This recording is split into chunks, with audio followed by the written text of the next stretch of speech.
Hello my dear बच्चों, कैसे हैं आप सब। मैं मिसेस आकांक्षा राय आपके अपने चैनल में पुनः स्वागत करती हूँ। बच्चों, आज हमने जो लाइव क्लास लिए हुए थे उसमें हमने जो है कक्षा 10वीं का संस्कृत का टॉपर बच्चों की कॉपी लाए हुए थे।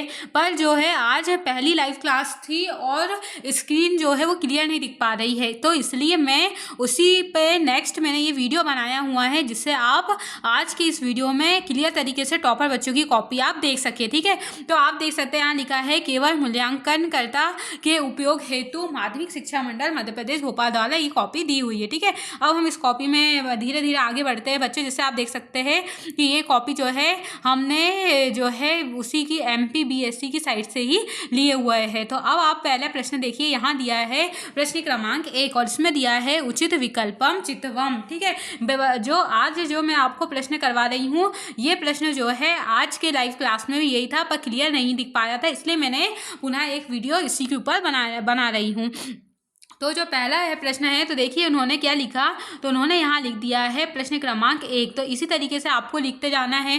फिर देखिए उन्होंने जो है इस तरीके से एक बॉक्स बनाया और उसके अंदर लिखा उन्होंने उचित विकल्पम चितवम। तो इस तरीके से आपको इस फॉर्मेट में आंसर को लिखना है। फिर देखिए यहाँ लिख दिया उन्होंने पहला, दूसरा, ठीक है, तीसरा, चौथा, पाँचवा, छठवा, और उन्होंने जैसे यहाँ लिख दिया एक वचनम। अब एक वचनम जो है वो था आ नंबर में, तो उन्होंने लिख दिया आ।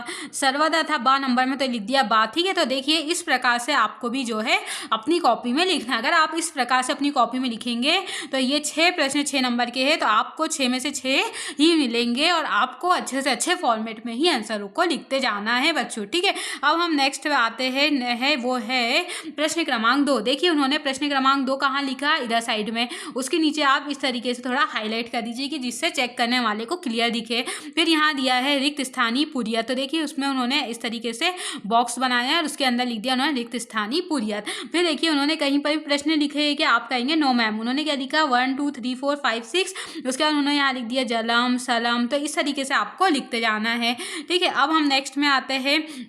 ये दिया है कि प्रश्न क्रमांक 3, प्रश्न क्रमांक जो 3 है ये हमारे पास दिया है क्या, तो ये दिया है हमारे पास युग्म मिलान कुरिया। देखिए आज की कॉपी से आपको फॉर्मेट जमाने का आइडिया मिलेगा कि आपको कैसे बोर्ड एग्जाम में अपने फॉर्मेट को जमाना है।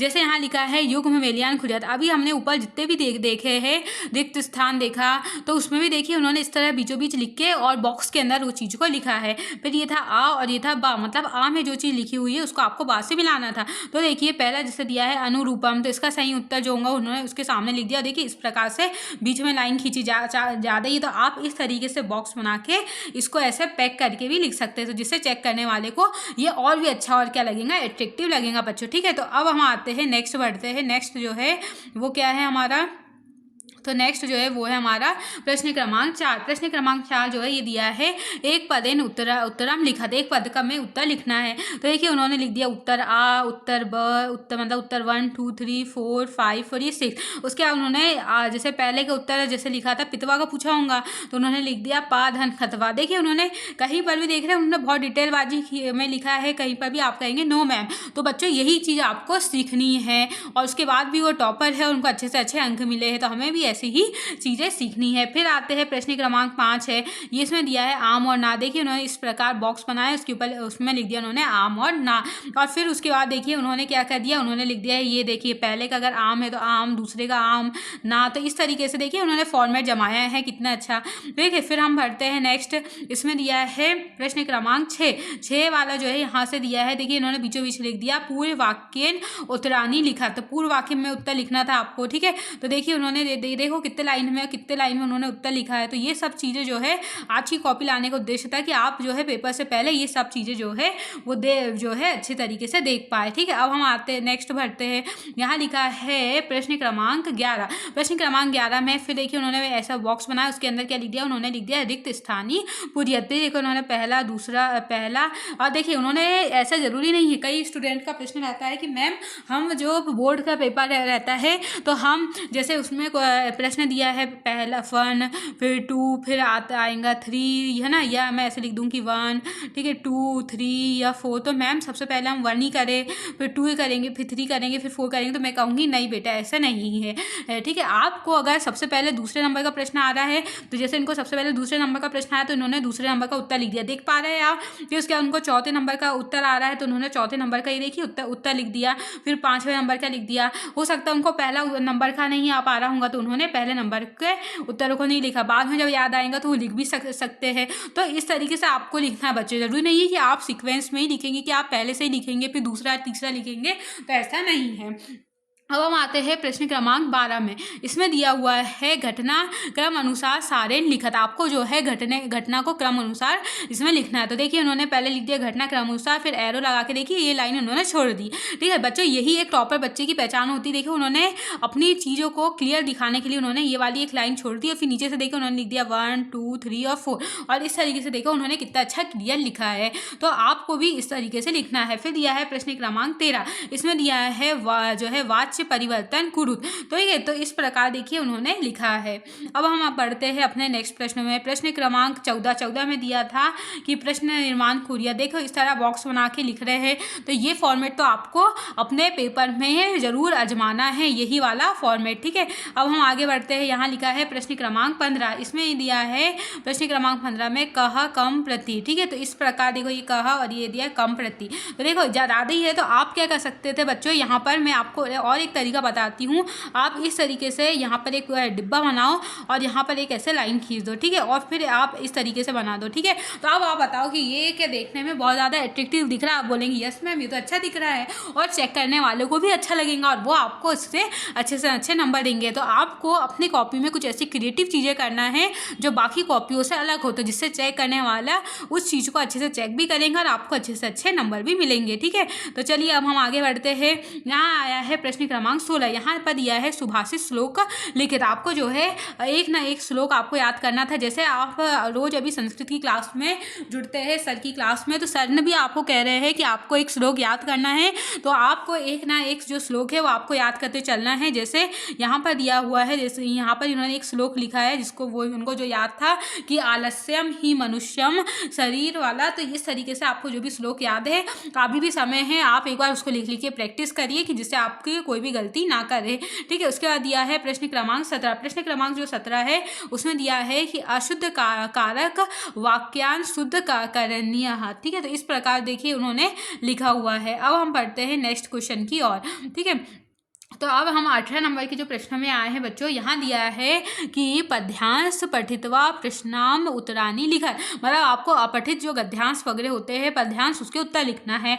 देखो ये कोई गुनी गुणम करके कुछ आया होगा, तो उन्होंने ये लिखा है, पहले 2 शब्द लिख दिए, फिर dash dash dash dash dash, और फिर उसमें लास्ट की लाइन इस प्रकार से लिख दिया, ठीक है। देखिए ये भी एक तरीका होता है लिखने का, ये भी एक आपको आइडिया होना चाहिए, ठीक है। उसके बाद देखिए उन्होंने क्या किया, उन्होंने लिख दिया पहले का जो उत्तर है ये था गुणन गुणयानी, तो इस प्रकार उन्होंने इसलिए ये लिख दिया, ठीक है। फिर दूसरा लिखा, फिर उसका उत्तर लिख दिया, तीसरा लिखा, उसका उत्तर लिख दिया। देखिए कितने अच्छी लग रही है ये कॉपी देखने में भी और लिखने में भी, उन्होंने कितने अच्छे तरीके से लिखा भी है। फिर दिया है प्रश्न क्रमांक 19। यहाँ पर आपको दिखना है कि नाट्यांश पठित्वा प्रश्नाम उत्तरानी लिखा, ठीक है। जैसे यहाँ पर जो है यहाँ दिया था सिंह, तो सिंह करके लिख दिया, भवहा, फिर डैश डैश और ये लास्ट का शब्द और इति करके, ठीक है। तो इस तरीके से आपको लिखना। फिर प्रश्न फिर ये उत्तर, फिर ये दे दिया कि दूसरा नंबर का उत्तर ये है और ये उसका उत्तर, ये पहले नंबर का ये उत्तर, ये तीसरे नंबर लिख दिया, ये उत्तर लिख दिया और ये डायरेक्ट उन्होंने उत्तर लिख दिया। तो कोई टाइम वेस्ट नहीं है, उन्होंने उत्तर लिख दिया है। फिर हम आए यहाँ पर प्रश्न क्रमांक 20 में। तो प्रश्न क्रमांक 20 में का उन्होंने किया है अथवा का। तो देखिए उन्होंने देखिए कितने अच्छी तरीके से यहाँ लिख दिया अथवा की, उन्होंने प्रश्न क्रमांक 20 का अथवा किया है। अगर एक और आइडिया मैं बताती हूँ, अगर आप अथवा यहाँ नहीं लिखते तो आप क्या कर सकते थे, आप यहाँ पर ऐसा आप यहाँ पर लिख सकते थे अथवा, क्या लिख सकते थे, आप यहाँ पर भी लिख सकते थे अथवा करके, ठीक है। यहाँ पर भी आप अथवा लिख सकते थे, इन्होंने यहाँ लिखा, आप यहाँ पर भी लिखते तो भी वो क्लियर जो है जांचने वाले को दिख सकता था, ठीक है। फिर यहाँ पर दिया है कि गद्यांश पठित्वा प्रश्नाम उत्तरानी लिखा, ठीक है। फिर आप देख सकते हैं कि इन्होंने क्या लिखा, इन्होंने जो है शुरू का एक शब्द, फिर डैश ये और लास्ट के शब्द को लिख दिया। फिर इन्होंने लिख दिया पहला और उसका उत्तर, और ये उन्होंने उत्तर लिख दिया, ये लिख दिया दूसरा, था, दूसरे का उत्तर, और उन्होंने डायरेक्ट उत्तर लिख दिया। ये उन्होंने तीसरे का उत्तर है लिख दिया। ठीक है, तो बच्चों देखिए, भले ही आपने साल भर संस्कृत में क्या पढ़ा है क्या नहीं, ये तो महत्वपूर्ण है, पर उससे भी ज़्यादा महत्वपूर्ण ये है बच्चों कि आपको जो है अपने प्रश्न पत्र में आप जब रियल में बैठेंगे वहाँ पेपर देने, तो आपको कैसा लिखना है ये सबसे मेन है बच्चों। क्योंकि आप जैसे लिखेंगे वैसे ही आपको नंबर मिलेंगे। तो पढ़ना और लिखना दोनों में बहुत अंतर होता है बच्चे। ठीक है, पढ़ तो हर कोई बच्चा अच्छे से सकता है, पर लिखने का जो तरीका होता है, ठीक है, वो आपको आज यहाँ पर सीख के जाना है। ठीक है, क्योंकि बच्चों बोर्ड का एग्ज़ाम मैंने जैसे पहले भी कहा था कि एक नहीं दो नहीं कई बच्चे देंगे मध्य प्रदेश के, उसमें से क्या कई बच्चे टॉप करेंगे बच्चे, तो आप कहेंगे नो मैम। कितने करेंगे? कुछ बच्चे करेंगे। तो कुछ बच्चों में क्या बात अलग होती है, तो वो होती है लिखने की कला, और यही चीज़ आपको सीखनी है। इसलिए मैं आपके हर एक जो पेपर रहता है उसमें टॉपर बच्चों की कॉपी लेके आती हूँ, जिससे आप फॉर्मेट को जमाना सीखिए। जैसे हमने इससे पहले हिंदी का जब पेपर हुआ था आपका, तो मैंने हिंदी की कॉपी लेके आई थी, और आज हम आपके सामने संस्कृत की कॉपी लेके आए हैं। तो यहाँ दिया है प्रश्न क्रमांक 21। इसी प्रकार आपको प्रश्न क्रमांक लिखना है। फिर देखिए बीच में उन्होंने लिख दिया निबंध, क्योंकि वो निबंध लिख रही है। किस टॉपिक में लिख रही है, तो वो भी उन्होंने बीच में लिख दिया कि वो लिख रही है महाकवि कालिदास के ऊपर। अब मुझे याद आया कि मैंने कल के वीडियो में सुना था कि आपके जो सर है वो आप कल बता रहे थे कि महाकवि कालिदास का जो निबंध है वो अति महत्वपूर्ण है। और आप देख लीजिए आज जो टॉपर बच्चे की कॉपी हम देख रहे हैं, इसमें भी जो है महाकवि कालिदास का ही निबंध आया हुआ है। तो अभी भी जिस बच्चे को महाकवि कालिदास का निबंध याद नहीं है, तो भैया अभी भी समय है, याद कर लीजिए। बहुत महत्वपूर्ण निबंध है किसका? महाकवि कालिदास का, है ना। तो आप देखिए, अब आपके मन में प्रश्न होगा, सर ने तो बता दिए थे कि महाकवि कालिदास का निबंध आएगा। अब आपके मन में कभी प्रश्न भी चलता होगा कि इसे जमाएं कैसे, कैसे फॉर्मेट में लिखे इसे। तो देखिए आज मैं आपके सामने कॉपी लेके आ गई हूँ। अब आप देखिए कि उन्होंने किस प्रकार महाकवि कालिदास के निबंध को लिखा है, जमाया है। तो देखिए पहले आपको कैसे लिखना है, कैसे जमाना है, तो आज इस कॉपी में आप देख लीजिए कि अगर महाकवि कालिदास का निबंध आया तो आपको इस तरीके से लिखना है। ठीक है, देखिए इस तरीके से आप जो है महाकवि कालिदास के निबंध का फॉर्मेट को अच्छे से देख लीजिए। ठीक है, फिर देखिए उन्होंने जो है जब ये उन्होंने निबंध लिखा, तो देखिए उन्होंने बीच बीच में उनकी कुछ रचनाएं लिखी, जैसे मालविका अग्निमित्रम। ठीक है, देखिए अभिज्ञान शकुंतला, विक्रम उर्वशी, फिर ये है रघुवंश कुमार संभवम, ठीक है, मेघदूतम, ऋतुसंहारम। ठीक है, तो उन्होंने देखिए बीच बीच में महाकवि कालिदास की कुछ रचनाओं के बारे में भी लिखा है। फिर उन्होंने पहले में लिख दिया कि महाकवि कालिदास मम प्रिय कवि अस्ति, महाकवि कालिदास मेरे जो है प्रिय कवि है। सह संस्कृत भाषायाः श्रेष्ठम कवि अस्ति, मतलब ये जो है संस्कृत भाषा की श्रेष्ठ कवि है। कालिदासः कवि कुल शिरोमणि अस्ति, मतलब कवि कालिदास को कवियों का शिरोमणि कहा जाता है। यदशः रस प्रवाह कालिदासस्य काव्येषु विद्यते त्रशः अनियत नास्ति। ठीक है, फिर देखिए महाकवि कालिदास के कुछ नाटक लिख दिए उन्होंने कि मालविका अग्निमित्रम, अभिज्ञान शकुंतलम, विक्रम उर्वशी। ठीक है, फिर है रघुवंशम कुमार संभवम, ये सब क्या ये है नाटक है। उसके उनकी 2 रचनाएं लिख दी, ऋतुसंहार और मेघदूतम। फिर उन्होंने लिख दिया कि महाकवि कालिदासस्य लोकप्रियता है कारणम तस्य प्रसाद गुण युक्ता ललिता शैली अस्ति। फिर लिख दिया उन्होंने कि कालिदासस्य प्रगति चित्रण अतीव रमणीय, मतलब महाकवि कालिदास का चरित्र है वो कैसा है, वो बहुत रमणीय है। चरित्र चित्राने कालिदास अतीव पटु अस्ति। ठीक है, तो देखिए कितनी अच्छी तरीके से उन्होंने लिखा है। फिर लिखा है कि कालिदास महाराज विक्रमादित्यस्य सभा कवि अस्ति, मतलब महाकवि कालिदास जो थे वो महाराज विक्रमादित्य के मतलब सभा के कवि थे, रह चुके हैं। तस्य जन्मभूमि उज्जैनी अस्ति, महाकवि कालिदास का जन्म उज्जैन में हुआ था। मेघ दूते उज्जैनी वर्णम विद्यते, मतलब मेघदूत जो थी, मेघदूत अभी हमने पढ़ा था कि उनकी रचना थी एक मेघदूत, तो उसमें उज्जैन के बारे में वर्णन किया गया है कि उज्जैन में महाकवि कालिदास का जन्म हुआ था। और कालिदासस्य कृतिषु कृत्रिमतयाः अभावः अस्ति, और कालिदासस्य उपमा प्रयोग अपूर्वः। तो देखिए कितने अच्छी तरीके से उन्होंने लिखा है। तो आज आप समझ गए कि आपको किस तरीके से कालिदास के ऊपर क्या लिखना है, निबंध लिखना है। तो आई होप दैट कि this class is useful for you. और आज का इस क्लास के लाने का उद्देश्य भी यही है कि आप जो है फॉर्मेट को जमाना सीख लीजिए। और अगर अभी भी किसी ने अगर हमारे चैनल को सब्सक्राइब नहीं किया किया है तो अपनी अटेंडेंस को दर्ज करिए और सब्सक्राइब करिए, जिससे हर एक एग्ज़ाम में आपका जो भी एग्ज़ाम होगा तो हम आपको टॉपर की कॉपी दिखाएंगे, जिससे आप एग्ज़ाम देने से पहले तैयार हो जाइए कि आपको कैसे एग्ज़ाम में लिखना है। ठीक है, तो अब हम आगे बढ़ते हैं। अब हम आगे देखेंगे तो ये है प्रश्न क्रमांक 22। प्रश्न क्रमांक 22 जो है ये है अपठितः गद्यांश पठितवाः प्रश्नम उत्तराणि। ठीक है, इसमें जैसे देखो इन्होंने लिख दिया पहला और ये है उत्तर, ये है दूसरा और ये है उत्तर, फिर ये दिया है तीसरा, ये है उत्तर, फिर ये दिया है चौथा, ये दिया है उत्तर। ठीक है, फिर ये इन्होंने जो है डायरेक्ट यहाँ पर उत्तर लिख दिया है। ठीक है, तो इस तरीके से उन्होंने अपना बहुत समय बचा लिया। अब हम नेक्स्ट आते हैं, हाँ ये है सबसे महत्वपूर्ण, ये है प्रश्न क्रमांक 23। एक है निबंध और दूसरा है ये है अवकाशार्थम प्रार्थना पत्रम। ये दोनों जो है आज के वीडियो लाने का मेरा महत्वपूर्ण उद्देश्य है कि आज आप महाकवि कालिदास के ऊपर निबंध कैसे लिखना है ये देख लें, उसका फॉर्मेट, और दूसरा प्रश्न नंबर जो 23 है कि अवकाशार्थम प्रार्थना पत्र, ये भी आप देख लें बच्चों। ठीक है, पढ़ना और देखना और जमाना इसमें बहुत अंतर होता है बच्चों। ठीक है, तो देखिए आज आप इसके फॉर्मेट को देख लीजिए। देखिए इन्होंने कितने अच्छे तरीके से लिखा है। तो यहाँ से हम शुरू करते हैं। यहाँ लिखा है सेवायाम, फिर लिखा उन्होंने श्रीमतः प्रचार महोदया, फिर लिखा उन्होंने शासकीय उच्चतर माध्यमिक विद्यालय भोपाल नगर मध्य प्रदेश। ठीक है, तो इस तरीके से देखिए उन्होंने लिखा।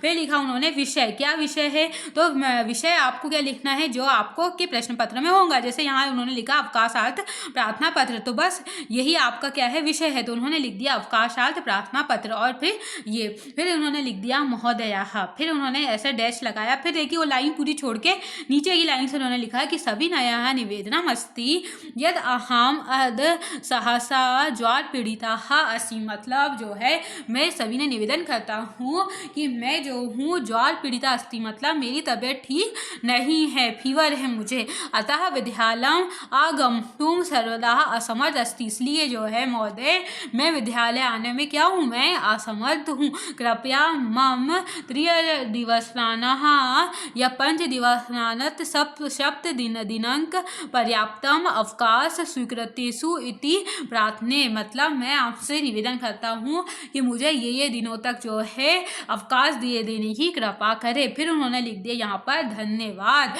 फिर उन्होंने किस दिन का अवकाश से लिया है, तो यहाँ देखिए दिनांक कहाँ लिखना है, तो वो लिखना है लेफ्ट साइड में। कहाँ लिखना है दिनांक, हमेशा या लेफ्ट साइड में।